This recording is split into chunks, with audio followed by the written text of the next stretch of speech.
I was sitting on my back porch drinking morning coffee when I noticed two men in bright orange safety vests building something on the far edge of my property. And my heart sank, because I knew exactly who sent them.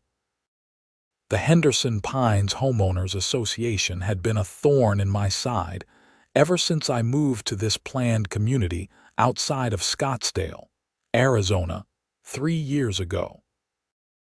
My name is Irving, and I had bought this particular lot because it was one of the larger ones in the development, sitting at just under 2 acres with a nice buffer of empty land between my house and the community common area.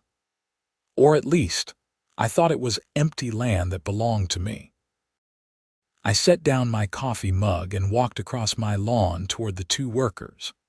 They had already constructed what looked like the framework for large firewood storage racks, the kind with the metal posts and horizontal supports that could hold several cords of wood. As I got closer, I could see survey stakes driven into the ground with pink ribbons tied to them. "Morning," I called out to the workers. "Can I ask what you guys are building?" The older of the two men, probably in his 50s with a weathered face and a thick mustache, looked up from his work. "Firewood storage for the HOA. We got 3 more of these to build along this stretch." "This is my property," I said, trying to keep my voice calm and reasonable. "Did anyone from the HOA contact me about this?" The worker shrugged and pulled out a folded piece of paper from his back pocket. "We just go where they tell us. Got the work order right here from the HOA board. Says to build storage racks along the common area boundary line." I looked at the paper he showed me. Sure enough, it had an official Henderson Pines HOA letterhead and was signed by Linda Pemberton, the HOA president, and the most insufferable person I had ever encountered in my 42 years of life. Linda was the textbook definition of a Karen, complete with the short blonde bob haircut with the speak to the manager highlights, the oversized sunglasses permanently perched on her head, and an attitude that suggested the world existed solely to inconvenience her personally. "This isn't the boundary line," I said firmly. "This is about 15 feet onto my property." The worker looked uncomfortable. "Look, man, we're just contractors. You need to take it up with the HOA. We got paid to do a job and we're doing it." I pulled out my phone and took several pictures of the construction, the survey stakes, and the work order. Then I walked back to my house and went straight to my home office where I kept all my property documents. I pulled out the survey that had been done when I purchased the house and spread it across my desk. According to my plat map, the property line was marked by a row of desert willow trees that I had specifically requested remain untouched when I bought the place. Those trees were a good 15 to 20 feet beyond where the HOA was building their firewood racks. I called my real estate attorney, Marcus Chen, who had handled my home purchase. His secretary put me through immediately. "Liam, good to hear from you," Marcus said in his usual chipper tone. "What can I do for you?" I explained the situation, sending him photos from my phone while we talked. There was a long pause on the other end of the line. "That's pretty brazen, even for an HOA," Marcus finally said. "Let me pull up your property records and the HOA covenants." "Don't sign anything or give them permission for this. I'll draft a cease and desist letter and have it hand-delivered to the HOA office this afternoon." "Thanks, Marcus. I appreciate it. One more thing," he added. "Don't interfere with the workers directly. If they're on your property without permission, that's technically trespassing, but you don't want to escalate the situation physically. Let the legal system handle it." I agreed and hung up. Through my office window, I could see the workers had already finished the first rack and were moving on to the second one. Part of me wanted to march out there and tear the structures down myself, but Marcus was right. I needed to handle this the proper way. By the time the sun was setting that evening, The workers had completed 4 large firewood storage racks, all of them clearly on my property according to my survey. Each rack was about 12 feet long and 6 feet high, constructed with sturdy metal posts set in concrete. They were well built, I had to admit. Professional quality work. The next morning, I woke up to find a certified letter taped to my front door.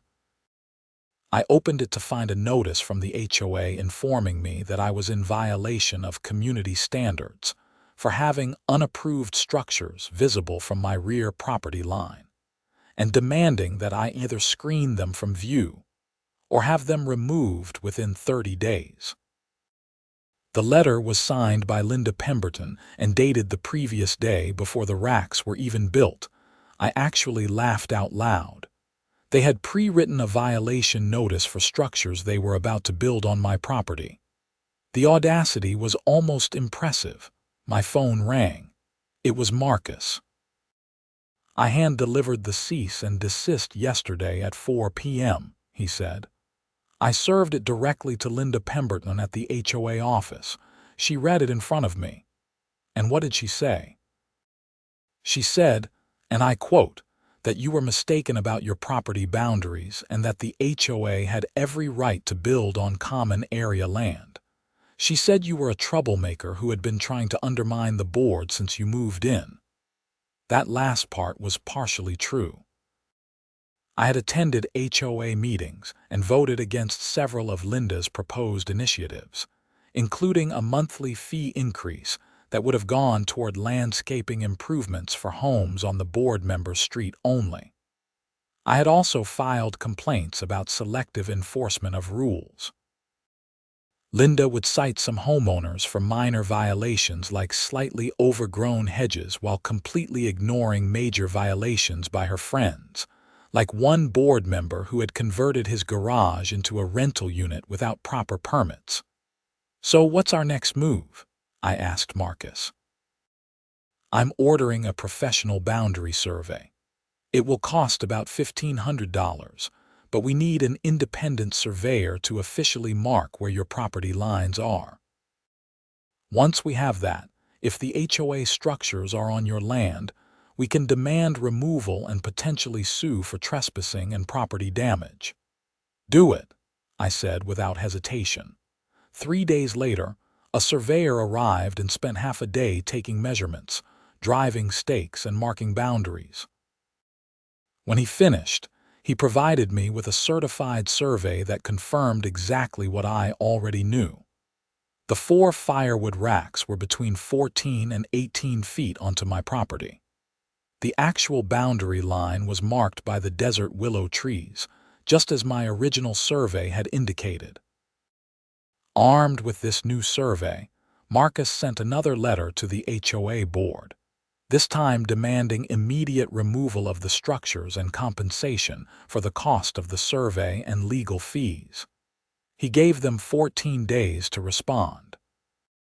Linda's response came in less than 24 hours, but not in the form I expected. I received a notice that the HOA was calling an emergency special assessment of $5,000 per household to cover unexpected legal expenses and property boundary disputes.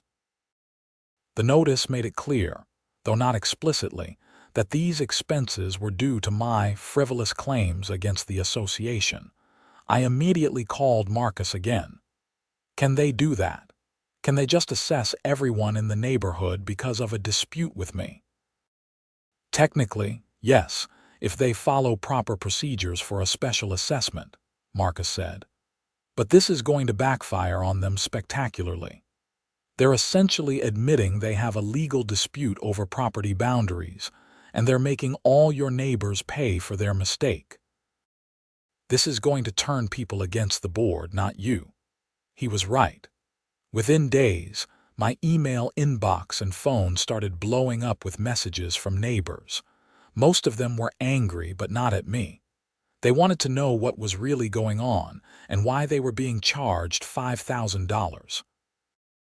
I lived on Sagaro Vista Drive, and my immediate neighbors, Tom and Patricia Mayer, came over that weekend. Tom was a retired mechanical engineer, and Patricia was a teacher at the local elementary school. They were in their early 60s and had always been friendly. "Liam, we got your email with the survey documents," Tom said as we sat on my back patio. "We had no idea the board was building those racks on your actual property." "Neither did I until it was happening," I replied. "I tried to stop it, but they just kept building." Patricia shook her head. "Linda has been out of control for years. She's been president for 6 years now, and every year it gets worse. But this is the first time she's done something that affects everyone's wallet this directly." "There's going to be a regular board meeting next Thursday," Tom said. "I think you should come and present your case to the full membership. A lot of people are going to be there because of this assessment." I agreed, and over the next week, I prepared a presentation with photos, both surveys and a timeline of events. I made copies of everything to hand out at the meeting. The Henderson Pines Community Center was packed on Thursday evening. The meeting room normally held about 50 people comfortably, but there had to be at least 80 homeowners crammed inside, with more standing in the hallway. I had never seen this kind of turnout before. Linda sat at the head table with the 4 other board members: Gerald Hutchins, the vice president; Sandra Kowalski, the secretary; Raymond Torres, the treasurer; and Brenda Matthews, a member at large. Linda looked supremely confident, which should have been my first warning that she had something planned. "I call this meeting to order," Linda announced, banging a gavel like she was a judge.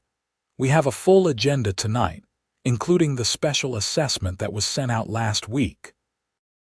Hands immediately shot up around the room, people shouting questions about the assessment. Linda banged her gavel repeatedly. "Order, we will have order. There will be time for questions during the appropriate agenda item. First, we need to approve last month's minutes." This caused an uproar. People didn't care about last month's minutes. They wanted answers about $5,000 bills. The meeting devolved into chaos for several minutes until Tom Mayer stood up and spoke in a loud, commanding voice. "Linda, with all due respect, most of us are here specifically because of the special assessment. Can we move that item to the top of the agenda so people can get answers?" There were murmurs of agreement throughout the room. Linda looked annoyed but nodded curtly. "Fine. We'll address the special assessment. As you all know, the association has been forced to incur unexpected legal expenses due to a frivolous property dispute initiated by one of our residents." She looked directly at me as she said this. "Mr. Irving has challenged the association's right to build firewood storage on community property, despite clear survey data showing the structures are on common land. His baseless legal threats have required us to retain counsel, and those costs must be borne by the association." I stood up. "That's not accurate, Linda, and you know it. You're out of order, Mr. Irving. Sit down." "No, I don't think I will. You just lied to everyone in this room." I pulled out copies of my presentation and started handing them around. "I have 2 separate certified surveys here that prove those firewood racks are on my property, not common land. The first survey is from when I purchased my home 3 years ago. The second was completed last week by an independent surveyor. They both show the same property boundaries." People were looking at the documents, talking amongst themselves. I continued. "The HOA built those structures on my land without my permission, without contacting me beforehand, and without bothering to verify the actual property boundaries. When I sent a cease and desist letter through my attorney, Linda refused to even discuss removing them, and now she wants all of you to pay for her mistake." "Those surveys are inaccurate," Linda snapped. "The association has its own survey data." "Then show it," I said calmly. "Show everyone here the survey you're basing your claim on," Linda's face reddened. I don't have to show you anything. This is an HOA matter and it will be handled according to our bylaws. Marcus Chen, who had accompanied me to the meeting, stood up and introduced himself as my attorney. Miss Pemberton, I've sent multiple requests for any documentation the HOA has regarding property boundaries in this area. You've provided nothing. If such documentation exists, you have a legal obligation to produce it, especially now that you're assessing all homeowners to pay for this dispute. Gerald Hutchins, the vice president who had been quietly conferring with the other board members, cleared his throat. Linda, maybe we should table this discussion until we can have our attorney review the surveys Mr. Irving has provided. We don't need to table anything, Linda said sharply. The vote for the special assessment was already conducted by the board last week. It passed 4-1. She glared at Gerald, making it clear he was the dissenting vote. You can't just assess us without giving us the facts, someone shouted from the back of the room. Yeah, we have a right to see the evidence, another person called out. The meeting deteriorated from there. People were angry, shouting questions that Linda refused to answer. Finally, after 30 minutes of chaos, Tom Mayer made a motion to call for a special election to recall the entire board. This required signatures from 20% of the homeowners. By the end of the meeting, Tom had collected signatures from more than half the people in the room. I left that meeting feeling vindicated but also uneasy. Linda didn't seem remotely concerned, which bothered me. She was either delusional or she knew something I didn't. 2 weeks later, I found out what it was. The HOA hired a trucking company to deliver multiple loads of firewood, which they stacked neatly in the 4 racks they had built on my property. I watched from my back porch as load after load of split logs, primarily oak and mesquite, was arranged in the racks. By my estimate, they had stored at least 6 full cords of wood, which at Scottsdale market prices would be worth somewhere between $2,000 and $3,000. I immediately called Marcus. They're filling the firewood racks, I told him. Multiple cords of wood, what do I do? Marcus was quiet for a moment, then I heard what might have been a chuckle. Liam, those racks are on your property, correct? Yes, according to both surveys. And the wood is in the racks on your property? Yes. Then legally, I think you have an argument that they've abandoned personal property on your land. Let me research this, but I believe after a certain period of time, unclaimed property on your land becomes yours. You're saying I could keep the firewood or sell it. Let me look into the specific statutes. In the meantime, document everything. Take photos, video, the whole 9 yards. And whatever you do, don't tell the HOA what you're planning. Over the next month, the recall petition gained momentum. More than 60% of the homeowners signed it, easily meeting the threshold for a special election.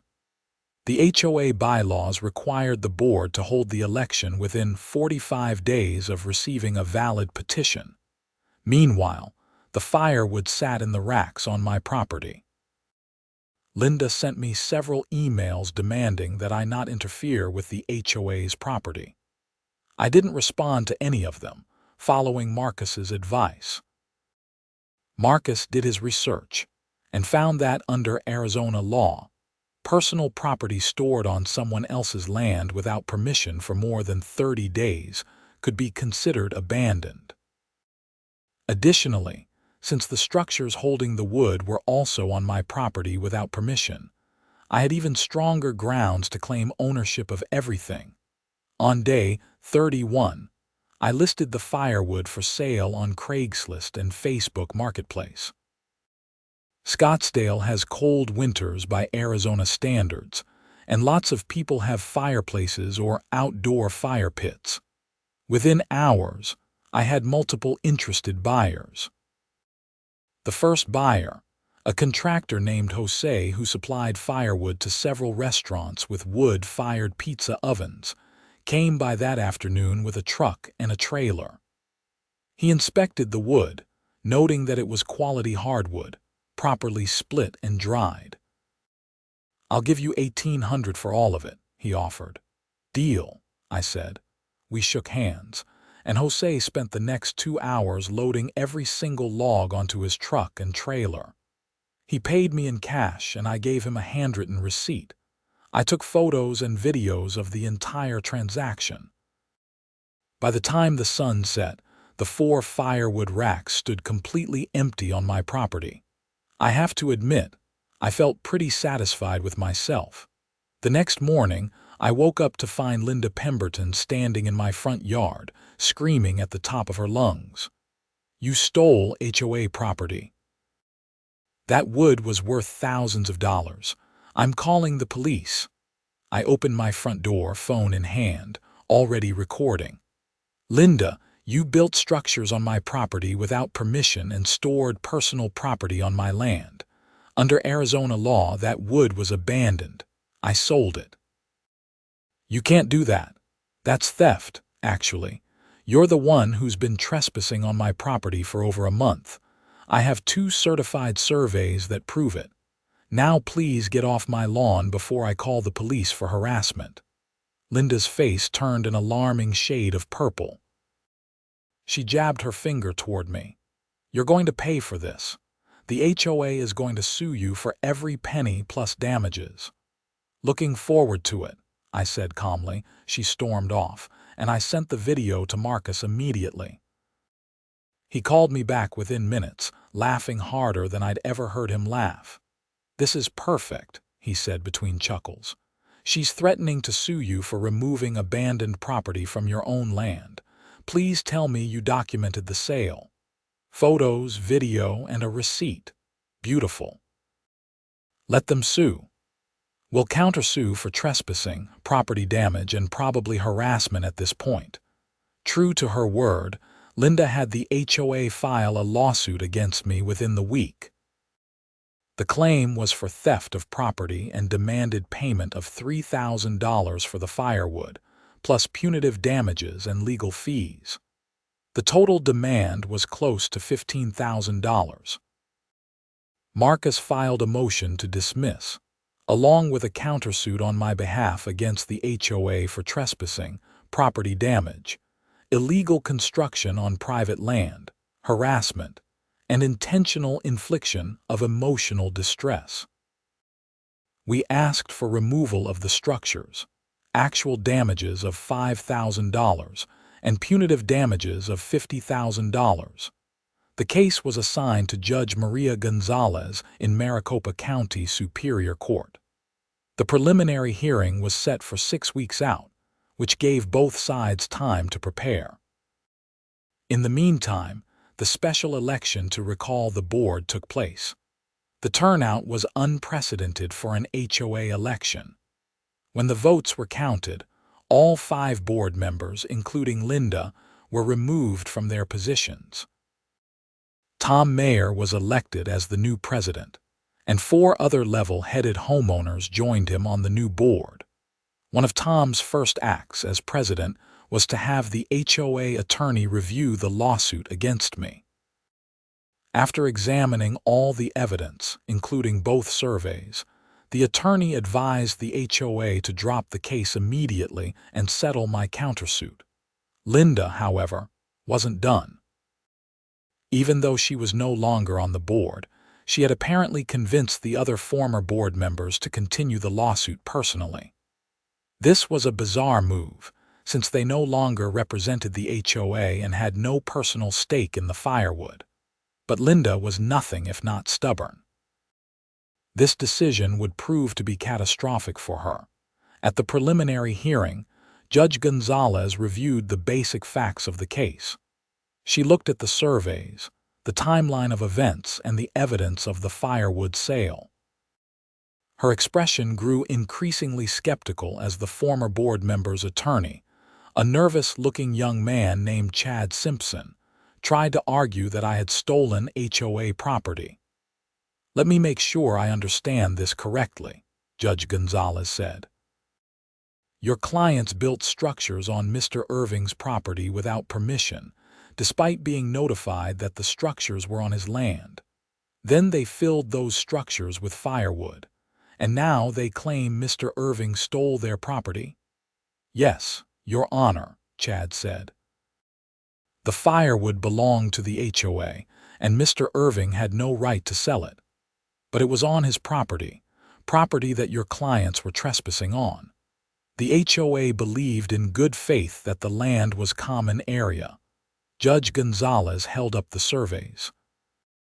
After being presented with 2 certified surveys showing otherwise, that's not good faith, counselor. That's willful disregard for property rights. She turned to Marcus.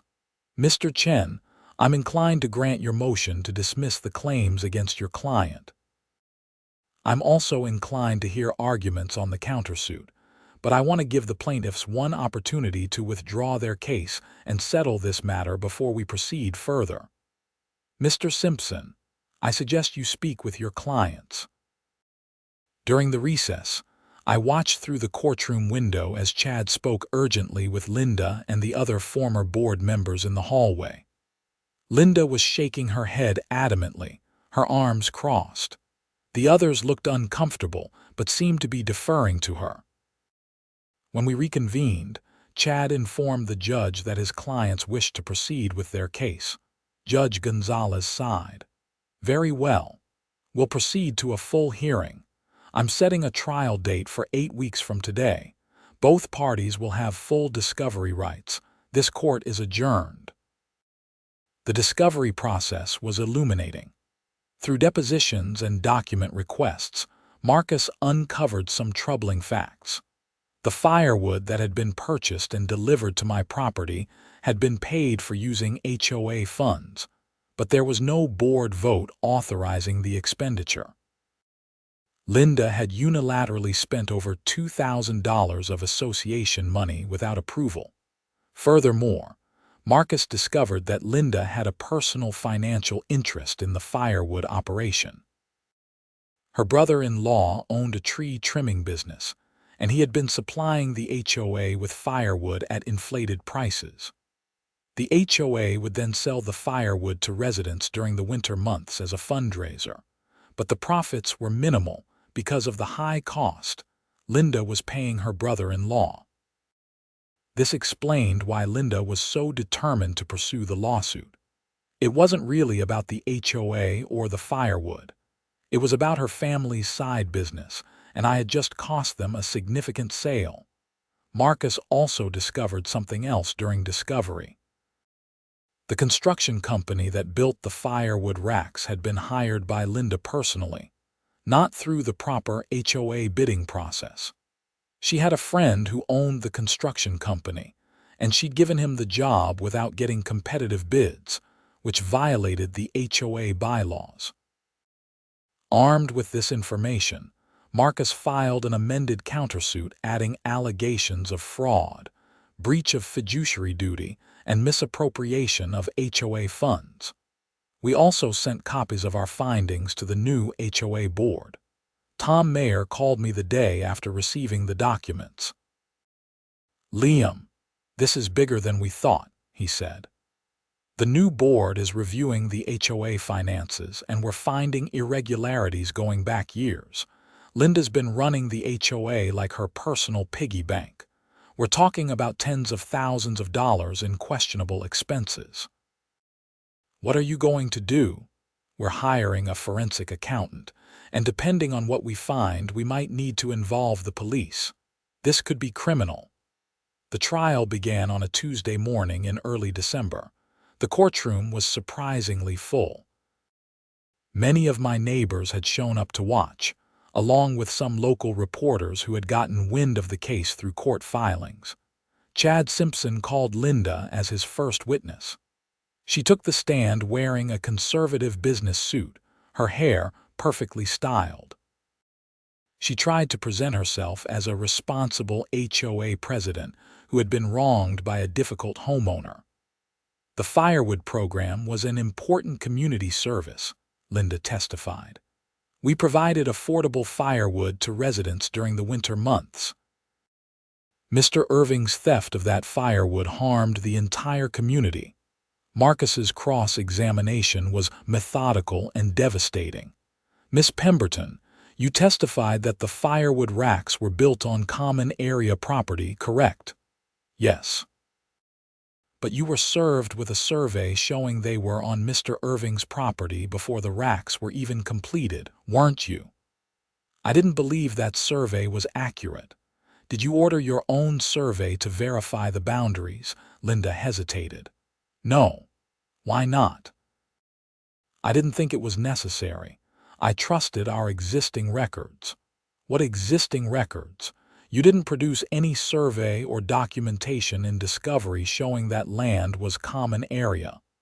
We have plot maps. Plot maps that match Mr. Irving's surveys, showing his property extends beyond where you built. Let me ask you this, Miss Pemberton. Who authorized the expenditure of HOA funds to purchase the firewood?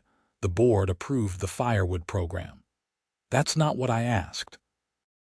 Who specifically approved spending over $2,000 on that particular firewood purchase? Linda shifted uncomfortably. The board had given me discretionary authority for purchases under $5,000. Marcus pulled out a document. I have here the HOA bylaws and the board meeting minutes for the past 2 years. Nowhere in any of these documents is there any authorization for you to have discretionary spending authority. In fact, the bylaws specifically require board approval for any expenditure over $500. Isn't that correct? I had verbal approval. From whom? The other board members. Marcus called Gerald Hutchins to the stand next. Gerald, who had been the vice president and the only board member who voted against the special assessment, testified that he had never given Linda verbal approval for discretionary spending. In fact, he testified that he had raised concerns about Linda making purchases without board approval on multiple occasions. The trial continued for 3 days. Marcus presented the surveys, the photographic evidence, the timeline of events, and expert testimony from a property law specialist. He also presented evidence of Linda's conflicts of interest with her brother-in-law's tree business and her friend's construction company. On the 3rd day, the new HOA board president, Tom Mayer, took the stand as a witness. He testified about what the new board had discovered in their financial review. We hired a forensic accountant to examine the HOA books for the past 5 years, during Miss Pemberton's tenure as president, Tom said. The accountant found approximately $78,000 in questionable or fraudulent expenses. This includes payments to vendors owned by Miss Pemberton's family members, personal expenses charged to the HOA credit card, and various other irregularities. There was an audible gasp in the courtroom. Linda's face went pale. Judge Gonzalez looked stern. Mr. Mayor, have these findings been reported to law enforcement? Yes, Your Honor. We filed a report with the Scottsdale Police Department last week. They've opened an investigation. The judge turned to Linda and her attorney. Miss Pemberton, I strongly suggest you consult with a criminal defense attorney. Mr. Simpson, I assume you'll be withdrawing from this case. Chad looked like he wanted to sink through the floor. Your Honor, I was only retained for the civil case regarding the firewood. I was not aware of these other allegations. I understand. Does your client wish to continue with this trial, or would she like to settle Mr. Irving's countersuit? Linda was whispering urgently with the other former board members who had joined her lawsuit. They all looked panicked. Finally, Chad spoke up. Your Honor, my clients would like to request a recess to discuss settlement options. Judge Gonzalez nodded. We'll break for lunch. 2 hours. During the lunch recess, Chad approached Marcus with a settlement offer. The former board members would drop their lawsuit against me, pay my legal fees of $12,000, and pay $15,000 in damages. In exchange, I would release them from any further civil liability related to the Firewood incident. Marcus and I discussed it over sandwiches at a cafe near the courthouse. "It's a reasonable offer," Marcus said. "You'd walk away with $27,000 in vindication. The criminal investigation will continue regardless of whether you settle the civil case. What about removing the firewood racks from my property? We'll make that a condition of settlement. They have to remove them within 30 days at their expense." "Then I'll take it," I said. We returned to court and presented the settlement agreement to Judge Gonzalez. She reviewed it and nodded approvingly. "This seems like a reasonable resolution to the civil dispute. Mr. Irving, do you understand that by accepting this settlement, you're releasing the defendants from civil liability related to this matter?" "I do, Your Honor." "And you're satisfied with the terms?" "Yes, Your Honor." "Very well. The settlement is approved. The case is dismissed with prejudice." She looked at Linda and the other former board members. "As for the criminal investigation, that's out of my hands. I suggest you all retain appropriate counsel." 2 days later, I received a check for $27,000. The firewood racks were removed from my property the following week. The HOA hired a professional survey company to clearly mark all property boundaries in the community to prevent future disputes. But the story wasn't over yet. The Scottsdale Police Department's investigation into Linda's financial activities took several months. During that time, the forensic accountant continued to uncover more evidence of fraud and embezzlement. The final tally came to over $95,000 that Linda had misappropriated from HOA funds over 5 years. In March, Linda Pemberton was arrested and charged with 15 counts of theft, fraud, and embezzlement. The other 4 former board members were also arrested on lesser charges related to their failure to provide oversight and their participation in some of the questionable expenditures, though prosecutors believed they were largely following Linda's lead rather than being primary conspirators. I attended the arraignment with several of my neighbors. Linda showed up in handcuffs, no longer the confident, domineering HOA president. She looked small and defeated as the charges were read against her. Her attorney entered a not guilty plea, but given the overwhelming evidence from the forensic accounting, most people expected she would eventually accept a plea deal. The case dragged on for months, but eventually, in September, Linda pleaded guilty to 8 counts of theft and fraud in exchange for the other charges being dismissed. She was sentenced to 4 years in state prison and ordered to pay full restitution to the HOA, plus fines and court costs. With good behavior, she would likely serve around 2.5 years. The other 4 former board members received lighter sentences, mainly probation and community service, since they cooperated with investigators, and their involvement was much less extensive than Linda's. The Henderson Pines Homeowners Association struggled to recover from the scandal. The new board, led by Tom Mayer, worked hard to restore trust and implement better financial controls. They hired a professional management company to handle the day-to-day operations and required multiple levels of approval for any significant expenditures. As for me, I used the settlement money to install a beautiful stone wall along my actual property line, exactly where the desert willow trees marked the boundary. I planted additional native vegetation and created a natural barrier that made it crystal clear where my property ended and the common area began. Tom Mayer and I became good friends through the whole ordeal. His wife, Patricia, often joked that nothing brings neighbors together quite like taking down a corrupt HOA board. She wasn't wrong. One evening in October, about a year after the firewood racks first appeared on my property, Tom and Patricia came over for dinner. We sat on my back patio, grilling steaks and watching the sun set over the desert landscape. "You know, the new board voted to disband the Firewood program entirely," Tom said, taking a sip of his beer. "Too many bad memories associated with it," I laughed. "Probably for the best. Though I made a nice profit off that one load." "You really did play that perfectly," Patricia said. "Letting them build the racks, fill them with wood, and then selling it all. It was brilliant." "Honestly, I didn't plan it that way," I admitted.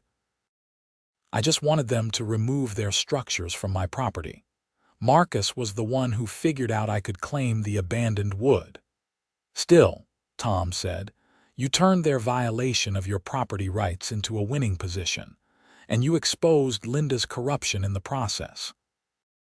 A lot of people in this neighborhood owe you a debt of gratitude. Who knows how much more money she would have stolen if this hadn't all blown up." We talked late into the evening, and as my friends left, I looked around at my property. The stone wall looked beautiful in the moonlight. The desert willows rustled gently in the breeze. Everything was peaceful. The space where the firewood racks had stood was now part of a native plant garden I had installed. Saguaro cacti, ocotillo, and various desert wildflowers had replaced the metal structures. It looked like the racks had never been there at all. I thought about everything that had happened over the past year. What started as a frustrating HOA overreach had turned into a major scandal, a criminal investigation, and ultimately a complete transformation of our community's governance. It had been stressful and expensive, despite the settlement, but it had been worth it. The Henderson Pines HOA was no longer run by a petty tyrant who treated homeowner money as her personal slush fund.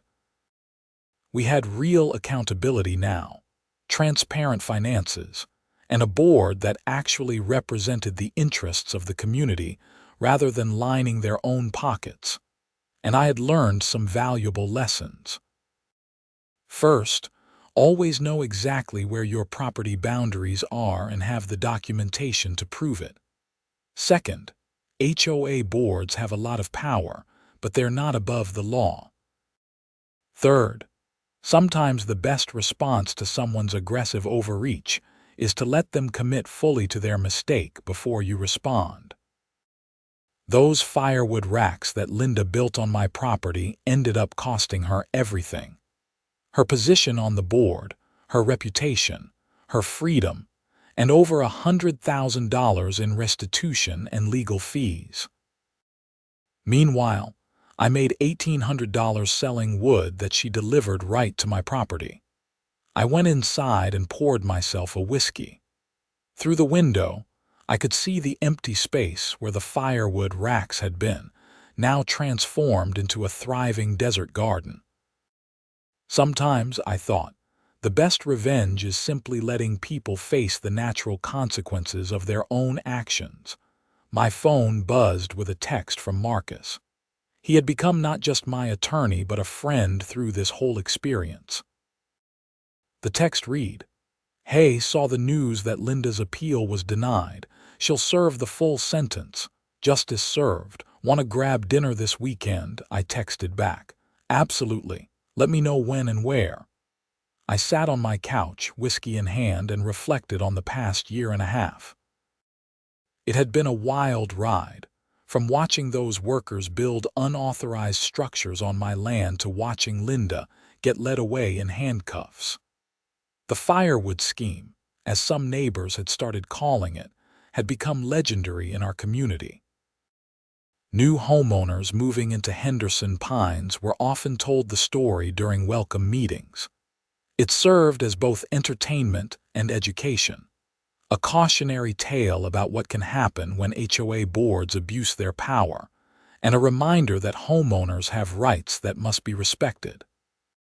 The HOA insurance company had paid out a significant claim to cover the restitution Linda owed, since her actions occurred while she was acting in her capacity as HOA president.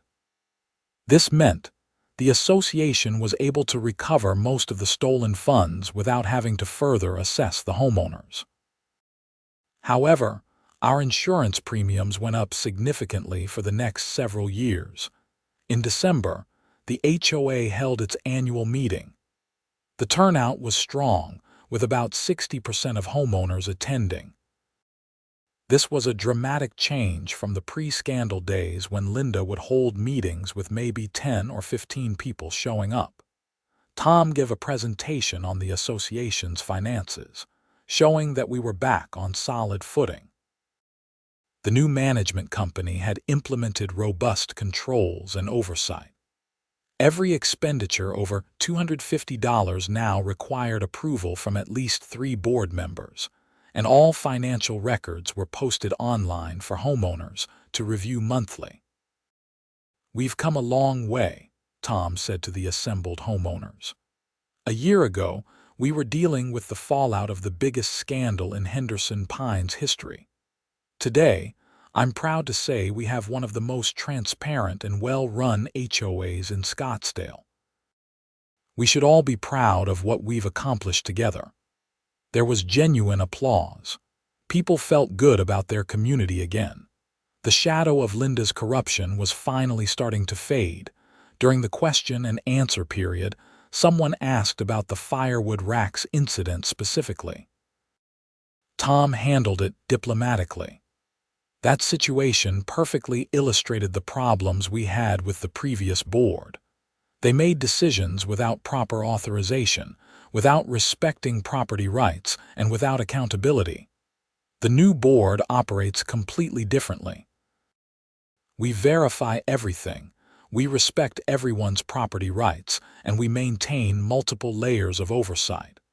What happened to Irving will never happen to another homeowner in this community." After the meeting, several neighbors came up to thank me personally. Some apologized for initially believing Linda's version of events before seeing the evidence. Others just wanted to shake my hand and say they were glad I had fought back. One elderly woman, Mrs. Chen from Prickly Pear Lane, grasped my hand with both of hers. "My husband and I were so worried when Linda was in charge. We felt like we couldn't say anything without being targeted. Thank you for standing up to her. You gave the rest of us courage." Moments like that made all the stress and expense worthwhile. As winter settled over Scottsdale, bringing cooler temperatures and occasional rain, I found myself actually enjoying my HOA membership for the first time. The new board was responsive to concerns, fair in their enforcement of rules, and transparent in their decision-making. They focused on things that actually mattered to the community, like maintaining common areas and organizing neighborhood events, rather than petty power plays and personal enrichment. In February, I got a letter from the Arizona Department of Corrections. Linda Pemberton had been transferred to the Perryville Women's Prison to serve her sentence. The letter was part of the victim notification system, keeping me informed as one of the parties affected by her crimes. Reading that letter gave me a sense of closure I hadn't realized I needed. I thought about Linda sometimes, wondered if she understood how thoroughly she had destroyed her own life over firewood racks and kickbacks. She had been president of an HOA in a nice Scottsdale community. She had a comfortable life.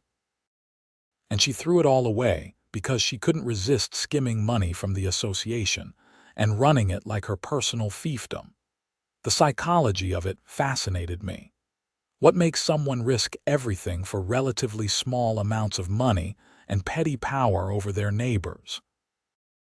Was it just greed, or was there something else driving her behavior?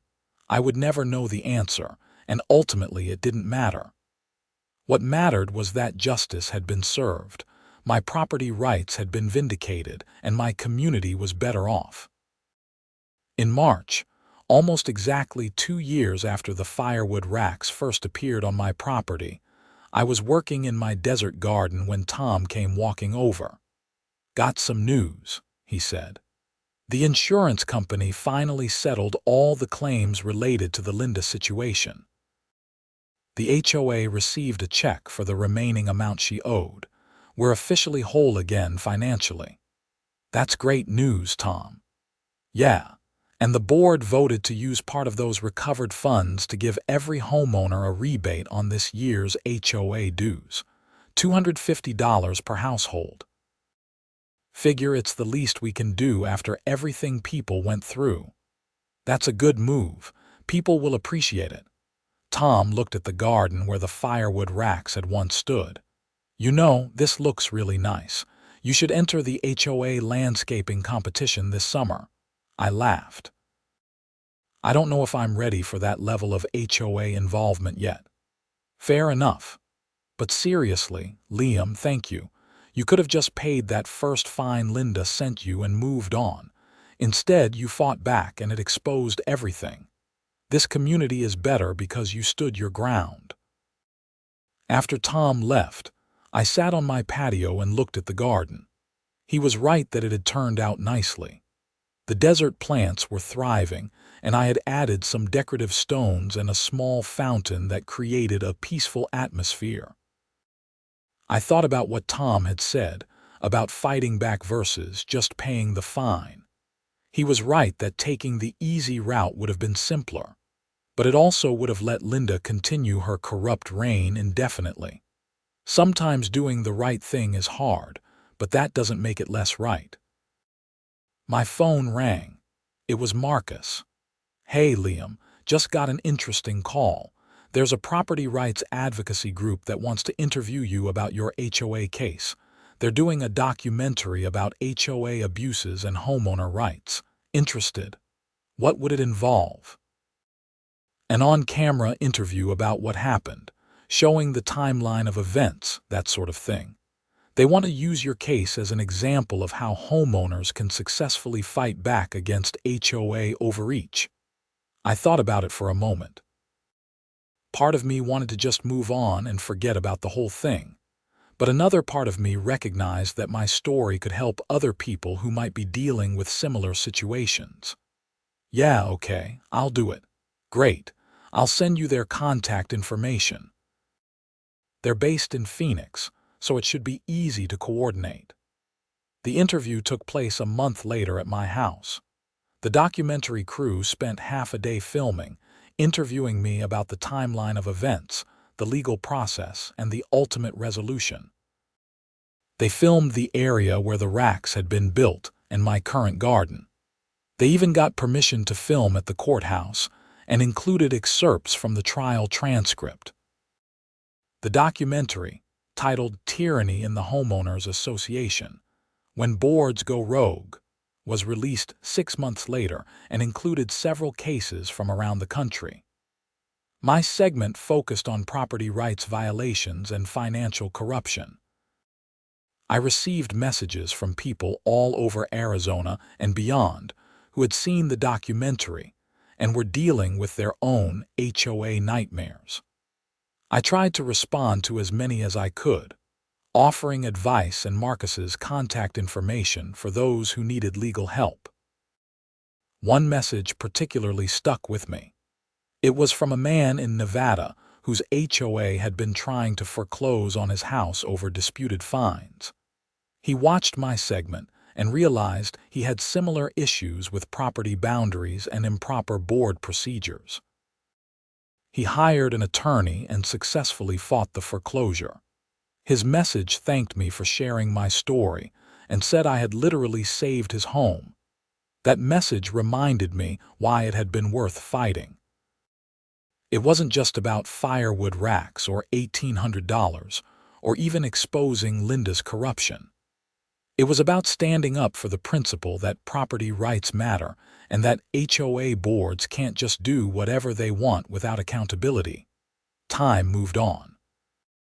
The scandal faded into community history. New board members were elected.